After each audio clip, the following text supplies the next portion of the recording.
Hello dear students, welcome in ASC starter. आज मैं आपको चैप्टर नंबर 5 जो अरिथमेटिक प्रोग्रेशन है ना, जिसको हिंदी में समांतर श्रेणी कहते हैं, तो उसका कुछ कंसेप्ट समझा रहा हूँ, ताकि जब आप इसको करेंगे ना उसके बाद आप आराम से जो है ना काफी अच्छे से समझ पाएंगे। और कैसे करना है हम इसको स्टार्ट करते हैं। ठीक है, सबसे पहले मैं आपको बता दूं कि समांतर श्रेणी होती क्या है। एक ऐसी श्रृंखला जिसका अंतर समान होता है उसे समांतर श्रेणी कहते हैं। इंग्लिश में सुनिए अब। A series which has equal difference is called arithmetic progression. मतलब जिसमें डिफरेंस बराबर हो ना उसे हम अरिथमेटिक प्रोग्रेशन कहते हैं। अब समझो फटाफट कंसेप्ट। अब मुझे आप बताइए कि ये क्या अरिथमेटिक प्रोग्रेशन है, क्या ये एपी है। मैंने आपको क्या डेफिनेशन बताई है। मैंने आपको बताया एक ऐसी श्रृंखला जिसका अंतर समान होता है। आप ध्यान से देखो, 6 में से 4 गए 2, 8 में 6 गए 2, 10 में से 8 गए 2, तो इन सबका जो डिफरेंस है वो 2 2 आ रहा ना, इसका मतलब ये एपी है। अब आप मुझे बताइए कि क्या ये एपी है। ए, 2A, 3A, 4A। जल्दी बताइए। देखो, 2A में से ए जाएगा, ए बचेगा 1A, ठीक है। 3A में से 2A जाएगा तो यहाँ भी 1A बचेगा, ठीक है। क्या बच्चे 2A में से ए घटा दो तो ए से काट देते हैं, तो यहाँ पे 1 मान लेते हैं, नहीं ए रहेगा। जैसे चॉकलेट है, 2 चॉकलेट, एक चॉकलेट खाली तो कितनी बची, एक चॉकलेट, ठीक है। यहाँ पे स्ट्रॉबेरी थोड़ी लिख दोगे, चॉकलेट की बात है तो चॉकलेट, ऐसे ए की बात है तो ए आपको लिखना जरूरी है, ठीक है। तो यहाँ भी बने आ रहा है, यहाँ भी बने आ रहा है। ऐसे 4A में से आप 3A लेस करो, कितना आएगा 1A। तो हर बार आपका आंसर इक्वल आ रहा है, इसका मतलब ये भी एपी है। अब आप नेक्स्ट पे आ जाइए। देखो, मैं आपको पहले अरिथमेटिक प्रोग्रेशन का कंसेप्ट समझा रहा हूँ कि आखिर एपी होती क्या है। मैंने आपको बताया एक ऐसी सीरीज जिसका डिफरेंस बराबर हो उसे एपी कहते हैं। लेकिन कई बार बच्चे जो है वो क्लियर से कंसेप्ट को समझते नहीं है और फिर जल्दबाजी में क्वेश्चन करने लग जाते हैं और गलत कर देते हैं, ठीक है। इस पर टाइम देने का मतलब है आप चैप्टर बहुत आसानी से कर लोगे, इसमें आपको टाइम कम लगेगा। A² A3 इस तरीके से दे रखा है, बताओ क्या एपी है। अब बच्चे कहेंगे ये क्या पूछ रहे हैं, ये तो एपी है। 2 में से 1 गया, 1 बचा। 3 में से 2 गया, 1 बचा। नहीं बच्चों, यहाँ पर ऐसा नहीं किया जा सकता, क्योंकि देखो इसकी पावर 1 है, इसकी 2 है, और ये 2 पावर वाले में से 1 पावर वाला लेस नहीं हो सकता। ये लीनियर है, ये क्वाड्रेटिक है, ये क्यूबिक है। जब हम इसमें से इसको घटाएंगे तो A² माइनस A1 आएगा, और जब हम इसमें से इसको घटाएंगे तो A3 माइनस A2 आएगा। ये दोनों बराबर नहीं होते, ठीक है। ये बराबर नहीं होते, इसलिए हम इसको एपी नहीं कहेंगे। इसको और अच्छे से क्लियर कर लो कि बराबर क्यों नहीं होते।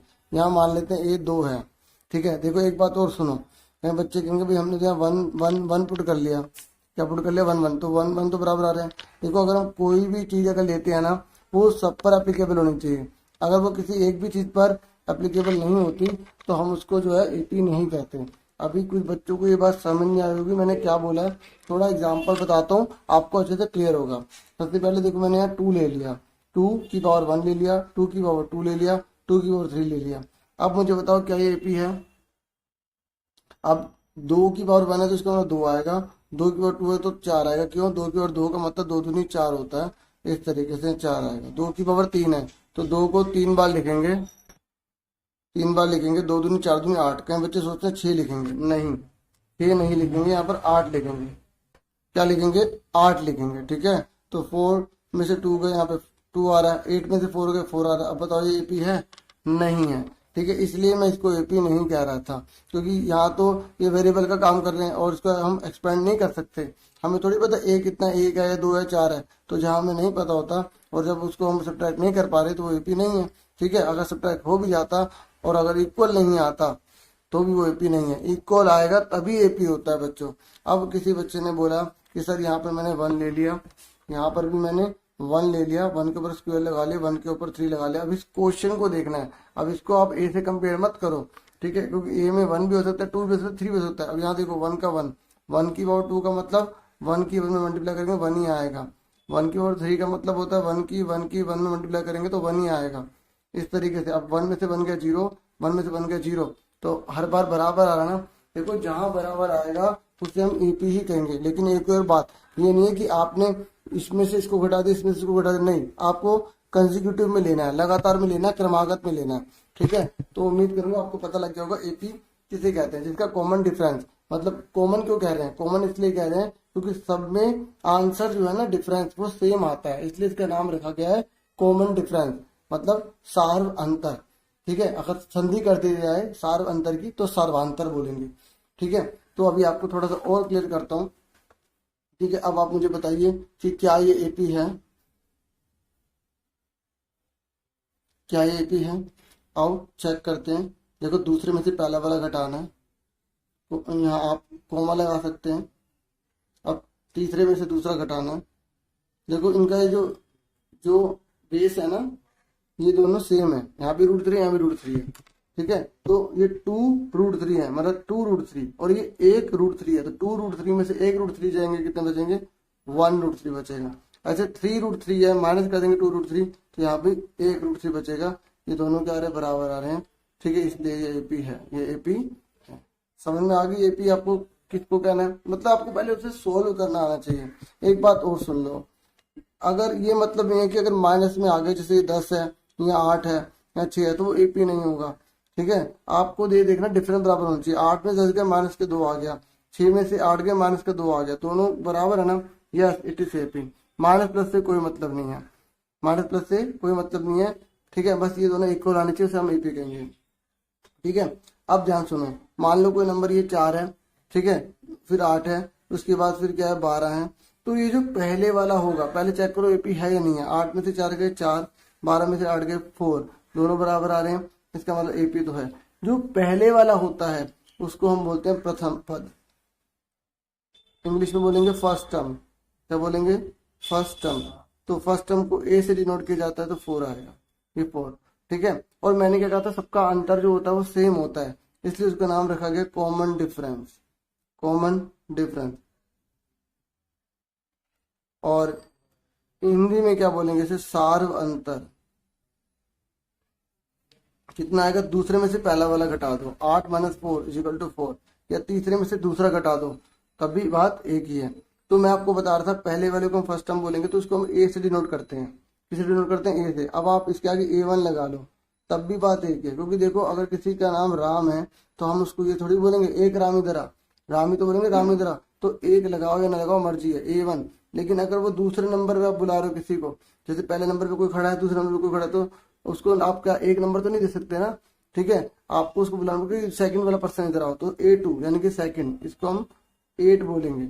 ऐसे A3 कितना होगा? A3 कितना होगा? 12 होगा। अब एक बात बताओ, क्या इसमें कुछ ऐड हुआ? पहले नंबर तो अपने आप में है ना, दूसरे नंबर में क्या ऐड हो रहा है? कॉमन डिफरेंस, तभी तो एपी बन रहा है। 4 ऐड हो रहा है, फिर इसमें भी 4 ऐड हो रहा है। मैं जो बताना चाहता हूँ उसे ध्यान से समझने की कोशिश करना। देखो A1 बराबर ए होता है, A2 कैसे कैसे हमने यहाँ से तो देख के लिख दिया 8। अगर मुझे इसका फॉर्मूला बनाना पड़े तो कैसे बनाऊंगा? ए लिखा, इसमें आपने क्या जोड़ दिया? डिफरेंस जोड़ दिया। ठीक है, देखो 4 और डिफरेंस भी कितना है? 4, तो 4 4 कितना आ गया? 8।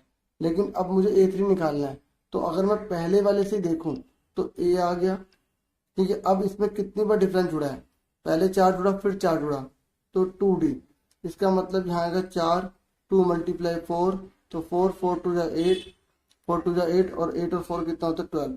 तो इसका मतलब क्या हुआ कि अगर मुझे A4 निकालना है, A4 निकालना है, तो इसका मतलब मुझे A+3D का फॉर्मूला लगाना चाहिए, मतलब 1D कम लेना है। अगर ऐसे ही मुझे n लगाना है, n मतलब होता है कोई भी नंबर, 50 100 500 5 करोड़ कुछ भी हो सकता है, तो मुझे एक कम लेना है यहाँ पे, n - 1D। इस तरीके से ये हमारा एक फॉर्मूला बन गया। अब एक बात ध्यान से और सुनो, अगर क्योंकि देखो आपके लिए सारी चीजें नहीं है, तो हो सकता है आपको कुछ चीजें माइंड में नहीं आ रही हो, तो आप उसको दोबारा से वीडियो देखो और अच्छे से क्लियर करो। देखो ध्यान से, ये जो है ना 1 2 3, A1 2 3 ये नंबर हो गए, इनकी वैल्यू क्या कहलाएगी? A1 की वैल्यू 4 है, A2 की वैल्यू 8 है, A3 की वैल्यू 12 है। यानी कि जो n होते हैं नंबर होते हैं 1 2 3, और जो n पे लिखा हो जैसे 4, तो A4 वो उसकी वैल्यू होगी। समझ में आ गई? समझ, जैसे ये 1 लिख रहा हूँ ना तो पहला वाला, और A1 लिख रहा हूँ तो इसकी वैल्यू 4 होगी। ठीक है, अभी ये क्यों बता रहा हूँ, थोड़ा सा और क्लियर करता हूँ। देखो यहाँ पर हमें दे रखा है 4 12 20, ये दे रखा है हमें। ठीक है, अब आपसे पूछा जाता है कि A5 निकालिए, तो इसका मतलब क्या हो रहा है? इसका मतलब हो रहा है कि 5वें नंबर पे जो है उसकी वैल्यू निकालिए। अब आप समझ रहे हो ना, कि पांचवा पद निकालिए हिंदी में, ठीक है, पांचवा पद, फिफ्थ टर्म निकालिए। मतलब टर्म का मतलब यहाँ से क्या है, वैल्यू से निकालने से। तो फिफ्थ टर्म निकालने का फॉर्मूला क्या होगा, ए प्लस 4d। तो ए कितना है 4, डी कितना है 12 में से 4 गए, आप ऐसे लिख के भी दिखा सकते हो, 12 माइनस 4 8, तो 4 पहले मल्टीप्लाई होगी, 8 4 32, क्योंकि बोर्ड मास का रूल आपको पता होगा। 32 में हमने 4 ऐड कर दिया, कितना आ गया 36 आ गया। ठीक है, देखो जो फॉर्मूले बनते हैं ना, वो छोटी चीजों के लिए नहीं बनते, बड़े बड़े अमाउंट को निकालने के लिए बनते हैं।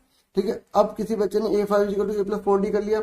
अगर मैं इसी को फॉर्मूले से करता तो फॉर्मूला क्या बनाया था अभी हमने, a + n - 1d। तो a कितना दे रखा है 4, n कितना गिवन है, यहाँ पे n कितना निकालना है हमें, अगर 5 निकालना तो n की जगह 5 पुट कर देंगे। और d कितना है हमारा 8, a की जगह 4 आ गया, 5 में से बन गया 4 × 8 4। देखो ध्यान से दोनों सेम आ रहे हैं ना, तो इस तरीके से आप सीधा कर सकते हैं, फॉर्मूले से करें बात एक ही है। 36 आ गया, समझ में आ गई। अब इसी क्वेश्चन को हम और ले लेते हैं, मान लेते हैं एग्जाम में हमें, मान लो इसी क्वेश्चन में हमें एग्जाम में दे दिया a5 36 दे रखा है, ठीक है, n हमें 5 दे रखा क्योंकि n होता है, और आपको a दे रखा 4, इससे मतलब d निकालिए।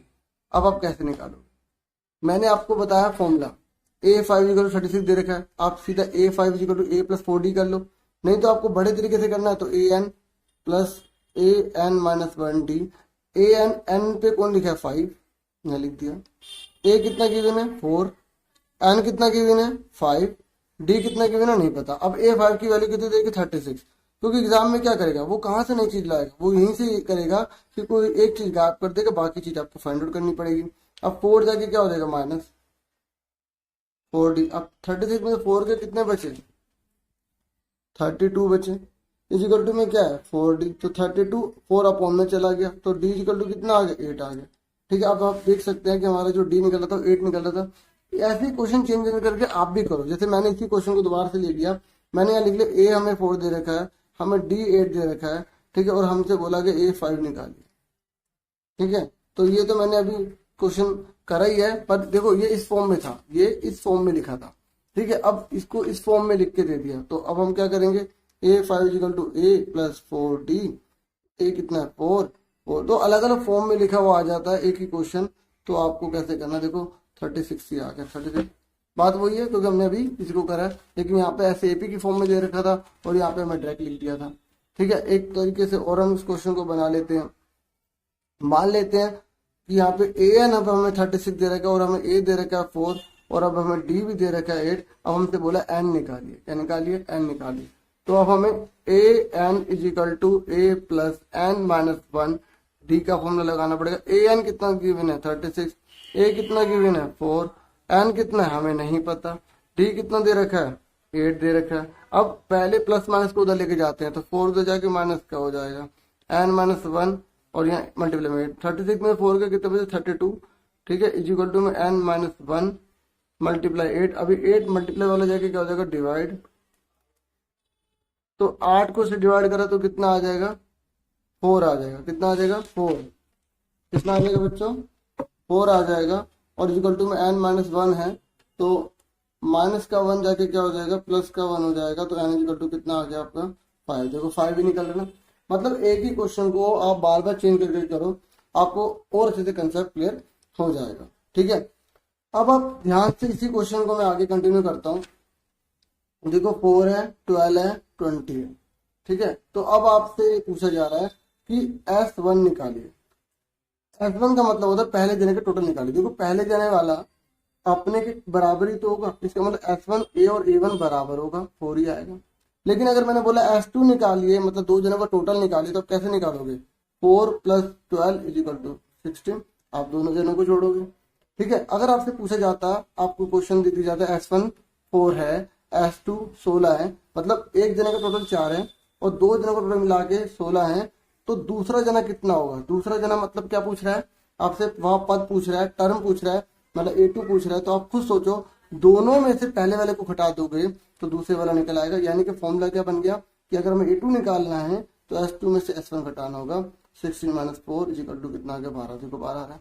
इसका मतलब अगर मुझे A3 निकालना है, क्या निकालना है A3 निकालना है, तो मुझे क्या करना पड़ेगा S3 में से S2 हमें हटाना होगा। तो S3 कितना दे रखा है हमें, यहाँ निकाल लेते हैं क्योंकि एग्जाम में मान लो हमें दिया हुआ है। ठीक है, 20 और 16 मतलब टोटल मिला के 36 आ गया। तो हम 36 में से अगर हम 16 को घटाते हैं तो देखो हमारा वापस 20 आ रहा है। तो इसका मतलब हमने एक फॉर्मूला और सीख लिया कि अगर हमें an निकालना है तो हम Sn में से एक कम जो टोटल है उसको अगर हम सब्ट्रैक्ट कर देंगे तो हमारा an निकल जाएगा। ठीक है, अब Sn का मतलब ये समझ में आ गया कि Sn होता क्या है। Sn का मतलब होता है टोटल। अगर मैंने बोला S2 तो 2 जनों का तक टोटल, मतलब पहले वाले को इंक्लूड करेंगे। अगर S3 तो 1 2 3 जनों का टोटल, मतलब A1 को, A2 को और A3 को। तो इसे ये भी एक फॉर्मूला हो गया। S2 निकालना है तो A1 प्लस A2 तक लेंगे। अगर Sn निकालना है, अब आप बताओ आपको अगर Sn निकालना है तो आप इतना बड़ा फॉर्मूला लगा पाओगे कोई? A1 A2 A3 चलता रहेगा A1 है ना। तो ये बहुत टाइम खींच जाएगा, तो ऐसा हमें करने की जरूरत नहीं पड़ेगी। तो इसके एक फॉर्मूले हैं। ठीक है, अब वो भी देख लेते हैं कौन से फॉर्मूले हैं। देखो Sn का जो फॉर्मूला है, पहला है n/2 2a प्लस n-1d। ठीक है, अभी इसी क्वेश्चन को हम अप्लाई करके देख लेते हैं। सारे फॉर्मूले भी एक साथ लिख दूंगा मैं। ठीक है, और अगर लाइक नहीं करे तो लाइक तो बनता है अगर आपको अच्छा लग रहा है तो। ठीक है, तो Sn का फॉर्मूला है, अभी आपको इसको जस्टिफाई करके दिखाता हूँ। 4 12 20 ये हमें इक्वेशन दे रखी है। तो अब आप ध्यान से देखिए, मान लो मुझे निकालना है S3 निकालना है कि तीसरे नंबर पे क्या होगा। देखो अभी हमने ऐसे सीखा था ना कि पहले एक को लिया, फिर हमने 2 जनों को जोड़ा, फिर 3 जनों को जोड़ा, है ना। अब फॉर्मूले से कैसे करना है, मैंने आपको बताया फॉर्मूले जो होते हैं बड़े जो क्वेश्चन होते हैं उनको करने के लिए होते हैं। ठीक है, अभी तो हम बेस समझे से 3 ले लिया। n कितना दे रखा है 3/2, क्योंकि इसे हम जस्टिफाई कर पाएंगे। 2 a कितना दे रखा है 4, n कितना दे रखा है 3-1, d कितना दे रखा है हमें 8, 12 में से 4 के 8। ठीक है, तो S3 इजिकल टू, फटाफट करते हैं, 2 4 जा 8 हो गया। 3 में से 1 को हम लेस करेंगे तो 2 2 8 16 हो गया। तो 16 और 8 कितने होते हैं 24 होते हैं। तो इस तरीके से डिवाइड कर दिया तो हमारा कितना आ गया 20, सॉरी यहाँ 12 आएगा, 24 का था तो 36 आएगा। ठीक है, क्योंकि हम 2 को जब 24 से डिवाइड करेंगे तो हमारा कितना आएगा 12। तो 12 को 3 से 36 आ गया। आप चेक कर सकते हैं हमारा कितना आ रहा है। देखो S3 यहाँ 36 आ रहा था और यहाँ पर भी कितना आ रहा है 36 आ रहा है। ठीक है, तो इस तरीके से Sn का आपने फॉर्मूला समझ लिया। अब एक और फॉर्मूला सीख लीजिए कि फॉर्मूला हर जगह तो नहीं लगेगा। जहां पर हमें पहला वाला टर्म और लास्ट वाला टर्म दे रखा होगा तो हम वहां भी निकाल सकते हैं। जैसे हमें यहाँ पे पहला वाला टर्म भी दे रखा है, मान लो मुझे S3 निकालना है और S3 का लास्ट वाला टर्म भी हमें दे रखा है, तो कैसे निकालेंगे। देखो S3 निकालना है, n कितना है 3/2, a कितना है 4, आप देख सकते हैं 4, है ना। और हमें लास्ट वाला टर्म, इसे लास्ट वाला टर्म बोलेंगे जिसकी हम बात करें। अगर 3 लिखा है ना तो 3 से नंबर वाला लास्ट टर्म कहलाएगा उस 3 के लिए, 1 2 3। अगर ये 10 लिखा होता तो 10 वाला होगा, 10 वाला नहीं दिया होता तो हमें फिर क्या करना पड़ता, हमें ये वाला फॉर्मूला लगाना पड़ता। ठीक है, हम ये वाला फॉर्मूला भी लगा सकते हैं पहले, फिर हमें an निकालना पड़ेगा। क्या निकालना पड़ेगा an। तो आप फटाफट देखो, अब मैं S3 की बात कर रहा हूँ, ये वाला फॉर्मूले की बात कर रहा हूँ। a कितना गिवन है हमें 4 और an हमें कितना गिवन दे रखा है 20। तो इस तरीके से देखो 3/2 ये आ गया 24। देखो ये सेम ही आ गया इसी की तरह, यहाँ देखो 24 था ना, यहाँ पर भी 24 ही आ गया, मल्टीप्लाई है तो इसे काटा तो हमारा 12 और 12 से कितना होता है 36। ठीक है, अब इसी क्वेश्चन को थोड़ा सा और हम समझ लेते हैं। ठीक है, ताकि आपको अच्छे से सारा कंसेप्ट क्लियर हो जाए, फिर आप जो भी क्वेश्चन होगा आप आराम से कर लोगे। 4 12 20 हमें दे रखा है, आपको a कितना दे रखा है 4, आपको d कितना दे रखा है 12 - 4 = 8 दे रखा है। ठीक है, अब आपसे मैंने बोला गया S3 निकालना है, तो आपने कहा नहीं भाई मैं तो शॉर्ट वाला फॉर्मूला लगाऊंगा, Sn का फॉर्मूला लगाऊंगा, n/2 a प्लस an ये लगाऊंगा। तो अब आप देखो कि आपको सब कुछ पता है। n हाँ पता है 3, a पता है आपको, यस। an पता है आपको नहीं, तो पहले an निकालना पड़ेगा आपको। ठीक है, an का फॉर्मूला क्या होता है a प्लस n-1d। अभी हमने सीखा था कि जो भी अगर n है तो एक कम कर लेंगे। a कितना है 4, n कितना है 3-1, d कितना दे रखा है 8। अगर आपको फॉर्मूला लगाने की कला आ गई, ठीक है, कंसेप्ट क्लियर हो गया, तो आप अच्छे से कर लेंगे। 20 आ गया, देखो an यानी कि a3 20 आ गया। हालांकि यहाँ दे रखा था, मैंने आपको बताया कि हर क्वेश्चन में थोड़ी दिया होगा, यहाँ पे अगर 10 होता तो 10 वाले की वैल्यू निकालनी पड़ती ना। ठीक है, 20 आ गया। उसके बाद हमने क्या करा, एस एन का फॉर्मूला लगा दिया। एन कितना दे रखा है हमें, 3/2। ए कितना दे रखा है हमें, 4 और प्लस 20, तो 3/2। 20 और 4 कितना होगा, 24।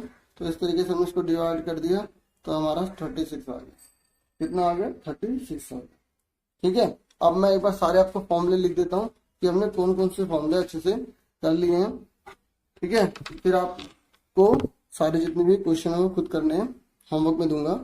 तो अब आप देखिए, सबसे पहले हमने क्या सीखा, ए एन का फॉर्मूला सीखा, a plus n minus 1 d.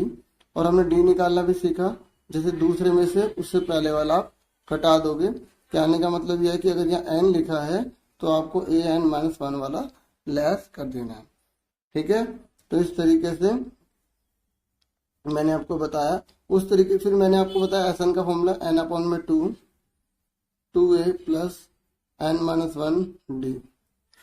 ठीक है, और इस तरीके से एक और फॉर्मूला भी है जो इसी से डिराइव हुआ है, वो a प्लस ए एन। और ए एन को कई बार हम लास्ट टर्म के लिए एल का सिंबल भी देते हैं, तो इसकी जगह और लिख देता हूँ क्योंकि सारे फॉर्मूले एस एन के ही हैं।